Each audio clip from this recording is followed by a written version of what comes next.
आप अपने चित्त को ठीक कर लो चैतन्य स्वभाव से। भगवान का स्वभाव जान लो, भगवान का स्वरूप जान लो, भगवान का ज्ञान पालो। भगवान का बोध हो जाएगा तो प्रीति हो जाएगी, भगवान से प्रीति हो जाएगी, बोध आ जाएगा। बोध और प्रीति होते भगवान में विश्रांति मिल जाएगी। और एक बार भगवान के सुख में विश्रांति मिली, फिर आपका उठत बैठत वही उठाने, कहत कबीर हम उसी ठिकाने। फिर आप बिलते चलते सत्संग करते, सब काम काज गांधी जी के नाई करते भी आपका चित्त भगवान में बना रहे। एक बार भगवान के स्वरूप का ज्ञान पालो, भगवान में शांति पालो, भगवान की स्मृति का माधुर्य पालो। बस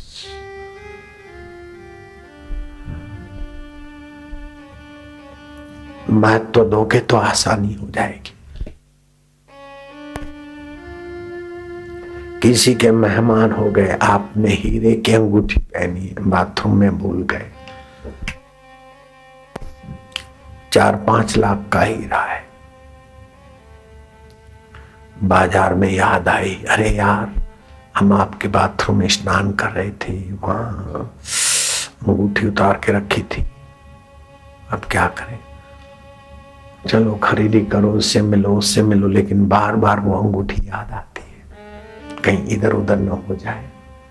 अभी पत्थर के टुकड़े को महत्व दिया तो अपने आप याद आता है। तो हीरे का हीरा परमात्मा है, उसको महत्व दो तो अपने आप उसकी स्मृति होगी। जीवन भर जिसकी महत्वपूर्ण स्मृति होती है, अंत में भी उसी की स्मृति होती है। तो अजनाब खंड का सम्राट ऐसा सुंदर व्यवस्था किया कि उसके नाम से इस देश का नाम भारत पड़ा। फिर अंत काल में हिरणी के बच्चे का क्या होगा, मरे तो हिरण बने, हिरण तो बने, की हुई भक्ति भी याद रही। एकादशी के दिन घास पत्ती नहीं खाते, उपवास करता है वो हिरण। मरने के बाद ब्राह्मण के घर भरत हुआ, भरत नामक बालक स्कूल में ले जाए, लेकिन अगले जन्म की स्मृति काम करती कि ये जगत का फंदा क्यों भगता, पढ़ने में रुचि नहीं।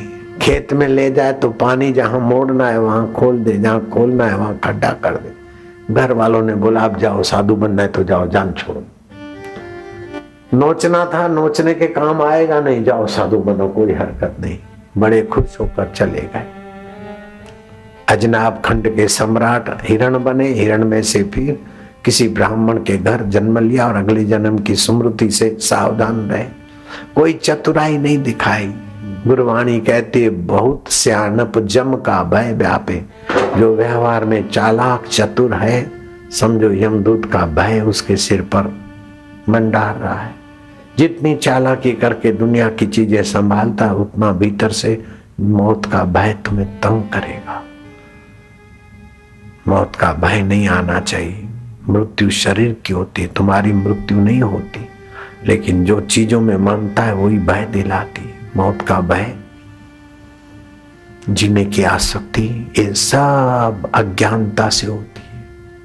जहां प्रीति करनी चाहिए, जिसको जानना चाहिए उसको नहीं जाना, और जिसको नहीं जानना चाहिए उसके पीछे जीवन खोया, इसलिए जीवन परेशान है।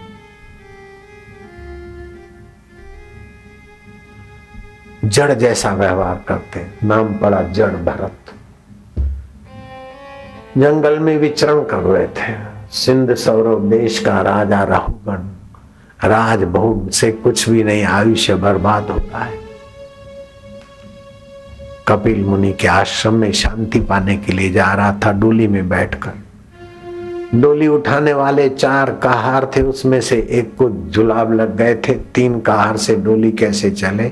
जाओ जंगल में से किसी को पकड़ के ले आओ। अट्टे कट्टे तंदुरुस्त जड़ भरत दिखे, जो हिरण बनकर फिर ब्राह्मण के बेटे बने थे, और घर वालों ने बोला जाओ साधु बन जाओ। जो अजनाब खंड के सम्राट थे उसको पकड़ लाए, और डोली 3 कहार थे और चौथे ये महापुरुष। जहां कीड़ा मकोड़ा देखे तो उनको बचाने के लिए जरा कूदे तो राजा का सिर टकराए। राजा डांटे तो उन कहारों ने कहा हम तो ठीक चलते, लेकिन ये नया आया है ना, जंप मारता है, कूदता है। रघुगण राजा उसको कोसने लगे। महात्मा भरत को, जड़ भरत को टोन मारने लगे। खाया पिया नहीं, दुबला पतला थे, हट्टे कट्टे, तंदुरुस्त थे। महावीर भी तंदुरुस्त थे। जो भी ज्ञानी संत होते निष्फिक्र रहते, स्वस्थ रहते। मैं उतरूंगा ने तेरी खाल खींच लूंगा, तू मेरे जंगल के फल खाता है, मेरे जंगल में रहता है, मेरा अधिकार है तेरे से बेगर कराना। कुछ के कुछ शब्द सुनाए जा रहा है, लेकिन उस महापुरुष को भय नहीं, द्वेष नहीं, नफरत नहीं, अपितु भीतर से गुदगुदी हो रही। क्यों गुदगुदी हो रही है? कि जिस हिरण के बच्चे को हाथ से घास खिलाया था, दूध पिलाया था, ऐसे तो सैकड़ों जन्मों के बाद वो मनुष्य बनता और राजा बनता पुण्य प्रताप से, लेकिन भक्त और संत के हाथ का खाया है तो अभी रहुगण राजा बना है। उसको पता ही नहीं कि जड़ भरत के रूप में मैं तेरा अगले जन्म का क्या लगता हूं। जैसे बच्चा बाप के कंधे पे बैठ जाता है, दाढ़ी नोचता है, मूछ नोचता है, कान में गुदगुदी करता है, बाप बुरा नहीं मानते। ऐसे ही रहुगण कुछ का कुछ बोले और जड़ भरत बुरा नहीं मानते। आखिर बौखलाया जड़ भरत, वो रहुगण राजा, तुझे असर नहीं होती, मैं आज कूदूंगा और तुझे मार डालूंगा, तेरे जीवन का अब अंत काल है, मृत्यु तुझे बुला रही है। तब कृपा करके बोले कि राजन कौन किसको मारेगा। एक मिट्टी का पुतला उसके कंधे पर पड़ा हुआ, पालखी का डंडा, दूसरा मिट्टी का पुतला उसे तोड़ फोड़ देगा तो मुझ आकाश का क्या बिगड़ेगा। मरना और जीना तो इन खिलौनों का होता है, वास्तविक चिदगन सत्ता तो ज्यों के त्यों है राजन, उसी में आराम पाना चाहिए। रहुगण चौंका कि जिस महापुरुष को मैं खोजता था, जिस शांति को मैं पाना चाहता था, सत्संग में महत्वपूर्ण जो बात थी वो ये कह रहे हैं। कहा रुक जाओ रुक जाओ। नीचे उतरे और जड़ भरत के चरणों में दंडवत प्रणाम किया। आपने मेरे लिए ही अवतार धारण किया, आप साक्षात शिव हैं। मैं सिंध सौरव देश का राजा रहूंगा। वो तो एक छोटा सा प्रांत है। अहम पूर्वा भरत नामो राजा। पूर्व काल में भारत जिसके नाम से पड़ी में था, वो नहीं टिका तो तेरा सिंध सौरव क्या टिकेगा बेटे। जो कभी मिटता नहीं उसको पाने के लिए यत्न करो, बड़ी श्रद्धा भक्ति से उनका सत्संग सुना।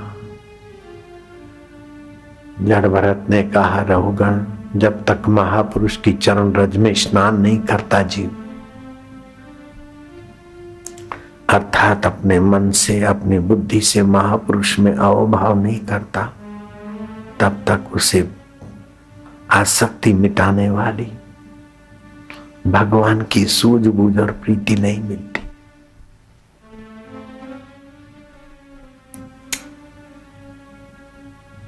गुरुवाणी कहती है, साध जना मिल हर जस गाई।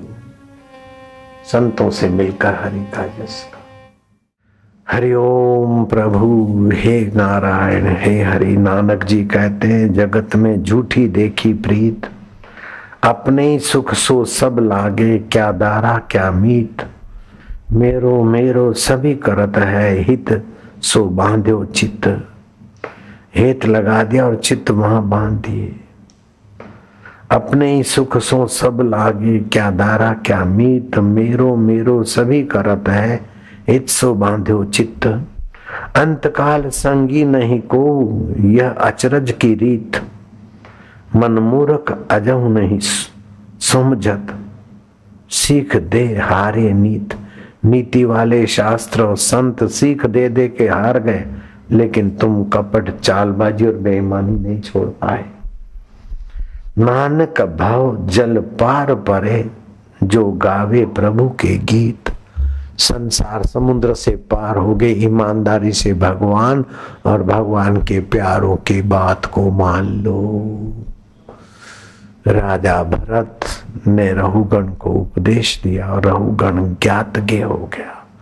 रहुगण ने भगवान का स्वभाव जान लिया, भगवान का स्वरूप जान लिया, संसार का स्वरूप जान लो। जिससे जान छुड़ानी है उसकी तुच्छता जान लो, और जो जिगरी जान है उसकी महानता पहचान लो। बस ज्ञान और वैराग्य। विषया विनर विनिवर्तन्ते निरारस्य देहिना रसस्व रसो अपसु परम दृष्ट्वा निवर्तते। गीता 2 अध्याय 59वां श्लोक। इंद्रियों के द्वारा विषयों को ग्रहण न करने के कारण विषय तो निवृत्त हो जाते हैं, पर उनमें रहने वाली आसक्ति रस बुद्धि निवृत्त नहीं होती। स्थिति प्रज्ञ पुरुष की तो आसक्ति भी परमात्मा का साक्षात्कार करके निवृत्त हो जाती है। वो देखते खाते जीते भी अनासक्त होता है, और संसारी छोड़कर भी उपवास करता है, तभी भी रस का चिंतन करके उन योनियों में जाता है। कोई कुत्ते की योनि में, कोई गाय के योनि में, कोई पशु योनि में, तो कोई हिरण योनि में। लेकिन परमात्मा के स्वभाव को जाने हुए